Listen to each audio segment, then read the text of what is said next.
Hi friends, நாம இன்னைக்கு வெங்காய சட்னி தான் வைக்க போறோம். வாங்க வெங்காய சட்னி எப்படி செய்யலான்னு பார்த்துடலாம்.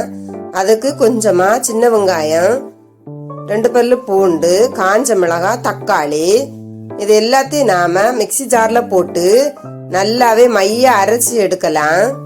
இப்ப ஒரு கடாய் அடுப்புல வச்சு கடாய் காஞ்சதுமே கொஞ்சமா நல்லெண்ணெய் சேர்த்துருக்கிறேன்.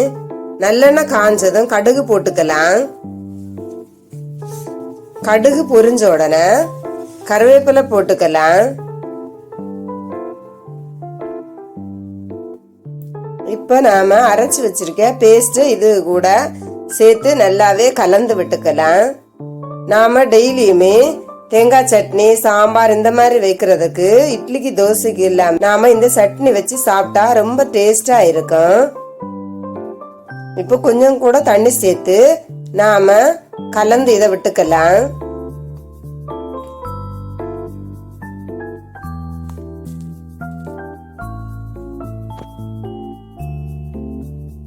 இப்ப இதுக்கு தேவையான அளவு உப்பு கூட சேர்த்துக்கலாம். பாருங்க, ரொம்ப டேஸ்டா இருக்கும்.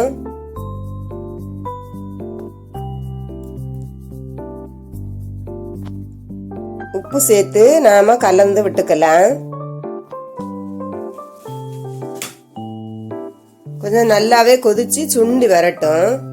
இப்ப நாம 1 ஸ்பூன் சீனி இது கூட சேர்த்துக்கலாம். சீனி சேர்த்தாதான் இந்த வெங்காயோட காரத்தன்மை நமக்கு தெரியாது, இல்லைன்னா வெங்காயத்தோட காரத்தன்மை தெரியும். அதுக்காக தான் ரொம்ப டேஸ்டா இருக்கும் இந்த சட்னி. பாருங்க, இப்ப நமக்கு இந்த வெங்காய சட்னி ரெடி ஆயிடுச்சு. சீக்கிரமாவே இந்த சட்னி செய்திடலாம். பாருங்க, வெங்காயம் உரிக்க நேரத்திலே இந்த சட்னி செய்திடலாம். வீடியோ பிடிச்சுன்னா லைக் பண்ணுங்க, ஷேர் பண்ணுங்க, மறக்காம சேனலை சப்ஸ்கிரைப் பண்ணுங்க. தேங்க்யூ ஃபார் வாட்சிங்.